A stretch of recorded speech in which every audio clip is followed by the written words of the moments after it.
next topic. So the next topic is medical management of obesity. So when obesity is concerned, it is more of a preventable disease. Obesity prevention starts from childhood. Our people generally think that the healthy but it is not so. So the same mindset is carried until the child becomes adult, and when the child lands up in some problem with cardiovascular or renal disease because of obesity, they will start taking genes. So gene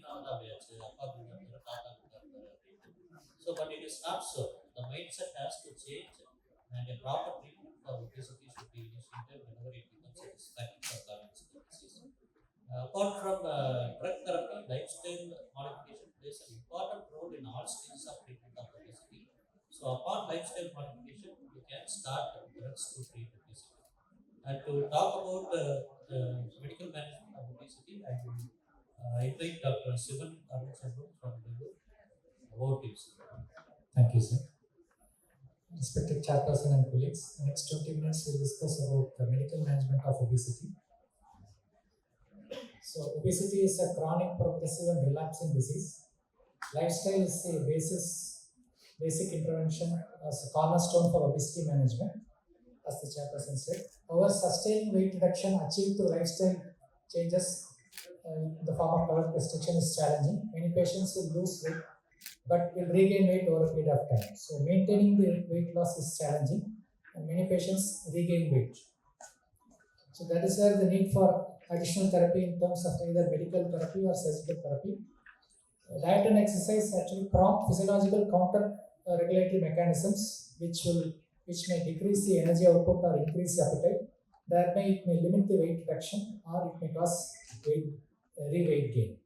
Therefore, guidelines recommend adjunctive, not the primary, adjunctive to lifestyle anti-obesity medications to promote weight reduction or to maintain the weight loss achieved by lifestyle changes and to improve the health-related outcomes with people with obesity.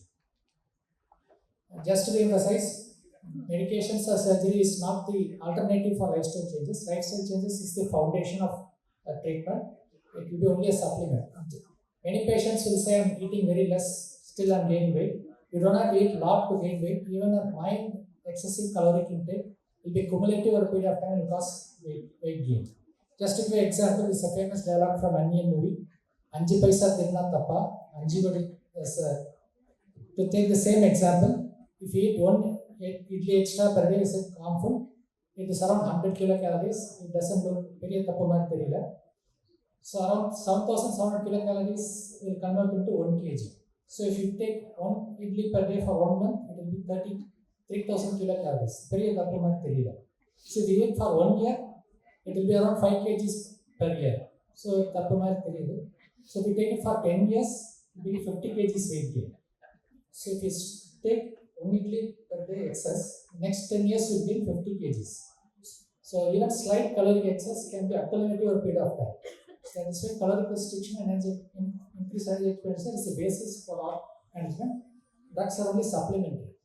So when to use anti-obesity medications, it is not called weight loss medication, it is anti-obesity medications.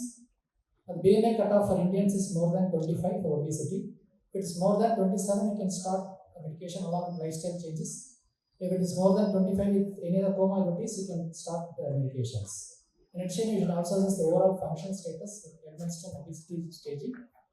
And you see the response. If the patient is not responding, that is less than 5% weight loss over a period of 3 months, then you better stop it because these are expensive and the risk, the cost benefit ratio is not beneficial if it is weight loss is less than 5%. So, what are the approved medications? For syndromic obesity, we have one medication, that is setmelanotide. We will come to that. For non-syndromic obesity, that is the common obesity, we have short-term medications and long-term medications. So, setmelanotide is a MCR4 receptor agonist. It is approved in 2020 for specific syndromic obesity, that is 6 years or older children with POMC deficiency or PCSK deficiency or leptin receptor deficiency, confirmed by genetic testing, and also nowadays used for Bardet-Biedl syndrome. And this MCR4 pathway is important to decrease the appetite and increase energy expenditure. The leptin stimulates the POMC secretion, and the POMC will be converted to alpha message with the help of PCSK enzyme, and the alpha message will act on the MC4 receptors, thereby decreasing the appetite and increasing energy acquisition. So problem in any of these pathways can cause excessive appetite in childhood and gross obesity. So the MC4 receptor agonist will overcome these defects. And overall, the studies have shown that these patients have severe excessive hyperphagia, and this drug can decrease hyperphagia by 27 to 43% and decrease the weight by 12 to 25%. So it's only a specific syndrome obesity, not for all patients. Coming to usual garden variety obesity, non-symptomatic obesity, we have short-term drugs and long-term drugs. Short-term drugs are approved for up to 12 weeks. These are mainly amphetamine group of drugs. They are sympathomimetic drugs. Main mechanism of action is central. It decreases the appetite. Because it is a CNS stimulant, there is a risk of addiction, and also because it is sympathomimetic, there is additional CV risk in the form of CV cardiovascular disease. So the Ramazan was the first group of drugs approved for obesity since 1947. The first drug was methamphetamine, but since it has high risk of addiction, nowadays it's not used. However, several amphetamine cognates which retains anoretic effects but has lesser risk of addiction has been produced, and most of drugs are approved for short-term use. Till 1970, it was used unrestrictedly for long term, but after several criticism, the FDA has restricted to short-term use up to 6 weeks. So the current status, almost all the amphetamine groups are approved for short-term use. Among these, phentermine is the most common use. It's one of the longest group of drugs. It is one of the common drugs used for long term. It was approved 1956. And even though it is approved for only short term, many of the physicians in US and Australia, they use it long term and they say addiction is not a problem. Because obesity is a long-term disease, using it for short-term doesn't make sense. And as long as the patient does not have CV disease, the practitioners voucher it can use long-term. It is only off-label. And other related to amphetamine drugs like fenfluramine was approved in 1990s, and subsequently it was banned because of valvular heart disease. And later on, the drug related to fenfluramine, cybertramine was approved in 1997, and subsequently it was banned due to increased CV risk in 2010. So what are the long-term drugs available now for obesity? One is the orlistat. Then we have fixed dose combination of phentermine and topiramate, naltrexone and bupiramate combination, and then now the most important focus for all pharma is the gut peptides, liraglutide, semaglutide, and tirzepatide. Orlistat is a peripheral action. It inhibits the gastric and pancreatic lipase, thereby decreasing the fat absorption. It inhibits the breakdown of triglyceride to free fatty acids, thereby inhibits the free fatty acid absorption. The usual dose is 60 mg TDS, which is available over the counter in US, or 120 mg TDS, which is a prescription drug. And it has been used before with food or before 1 hour after each meal. And it can decrease the fat absorption by 30%. And it has been used since 1999. And the usual response is weight loss begins 2 weeks after starting, and statistics in weight loss is seen after 2 months. And the mean weight loss after 6 months is for around 6 kgs when compared to placebo of 3 kgs. This is a Zendos trial, the drug done with this orlistat, done up to 4 years. At 1 year, the mean weight loss was 10 kgs with the drug versus 6 kgs with the placebo. And at the end of 4 years, the mean weight loss was around 6 kgs when compared to 3 kgs. So the mean difference was 3 kgs versus placebo. Not very much, but slight stats in mean weight loss. Because it causes fat malabsorption, main side effects are GI related, abdominal pain, flatulence, steatorrhea, etc. And it can also cause fat soluble vitamin deficiency, mainly vitamin D. And there is a risk of hyperoxaluria. And especially it can inhibit the absorption of several drugs like thyroxine, antiepileptics, cyclosporin, etc. So it has to be spaced if you are taking both the drugs.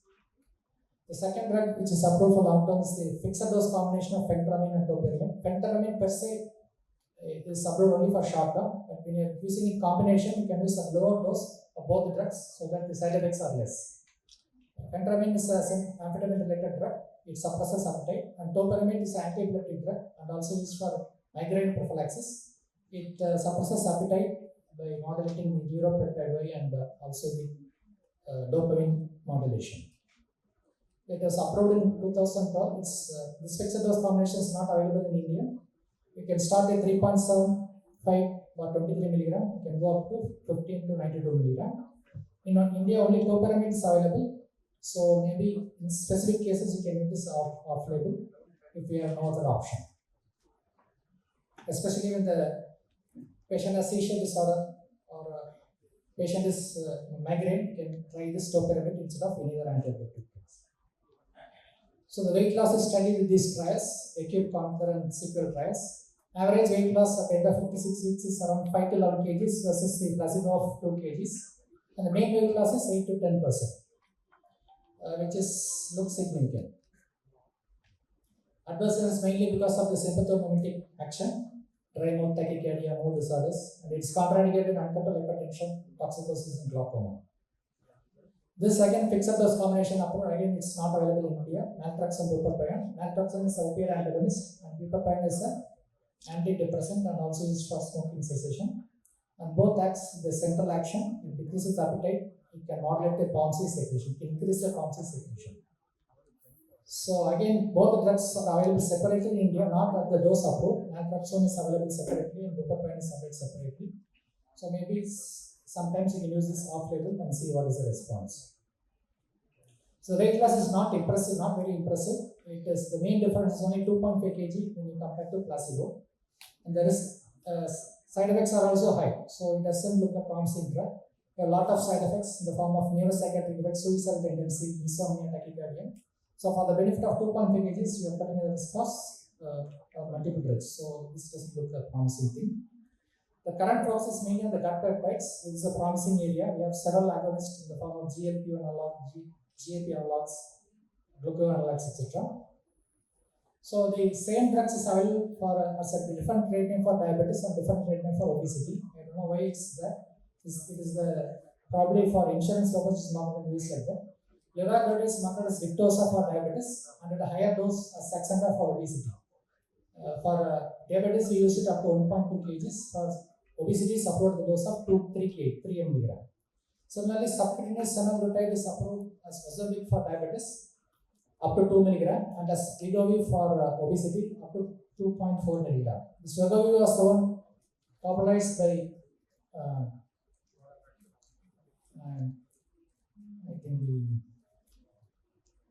I'm not sure what's the name. So subcutaneous semaglutide is not available in India, only oral is available. The latest one to approved is the tirzepatide. It's again approved for diabetes and different trade name as Monjaro in 2022 and approved as Sivan for obesity in 2023. Oral semaglutide is available in India, but it is still not approved. Studies are ongoing. So what is the weight loss with these gut peptides? Liraglutide, this studies have shown scale trials, and the average weight loss is around 7 to 8% when compared to the placebo at the end of 160 weeks. Initially, there is a good weight loss at 56 weeks, so certainly there is some of the weight gain. Weight gain is there. So average is around 7 to 8%.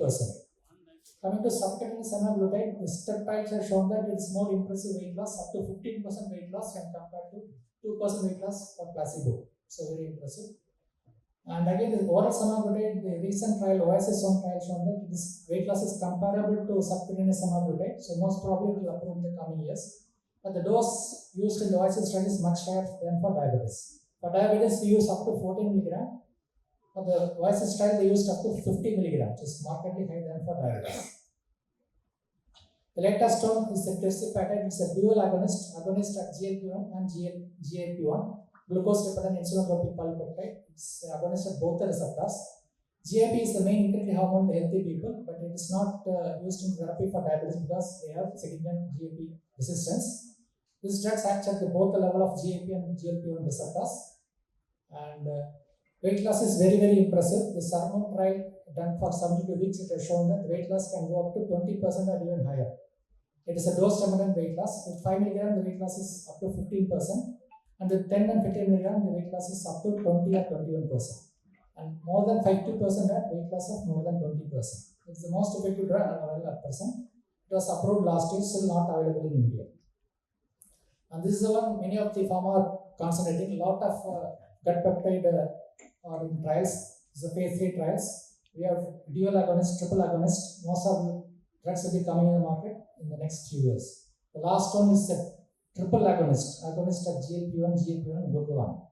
So probably weight loss will be even more impressive. As we have seen, obesity prevalence is very increasing at a rapid pace, but the pace of new drug development is very slow. we have only limited drug options and even more limited options in India. Many of the drugs approved are still not available in India. So many of us resort to off-label drug use, which is not approved technically for obesity. The last 20 years, more than 200 drugs were approved for cancer, 100 plus drugs were approved for CVD neurological disease. But since 1997, only 9 drugs were approved for obesity. Even out of the 3 drugs were taken off market, like Sibutramine, Rimonabant, and Leukosen were taken off market as banned. So we have a lot of patients with limited drugs. So many of us may tend to use off-label drugs. But generally it's not off-label use, does not mean it's illegal or unethical. Still we can use in a specific set of patients. These are several drugs used off-label. Metformin is commonly used. Metrolaptine is a leptin analog used for primarily treating lipodystrophy. Some of the psychiatric medications like fluoxetine, amphetamine derived districts, amphetamine. Phentermine, as I told, it's used long term in several patients in US and America, even though it is approved for only short term. And topiramine, bupropion used as single agent without combination, also tried. And anti-epileptics like zonisamide, pramlintide.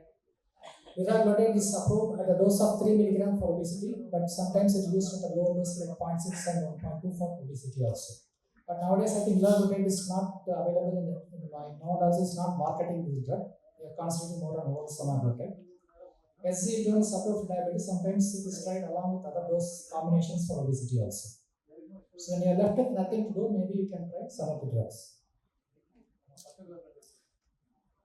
So this is some guideline. When the patient has obesity and hyperphagia from the childhood, you should consider genetic testing. And if they have POMC or leptin receptor deficiency, you should try setmelanotide.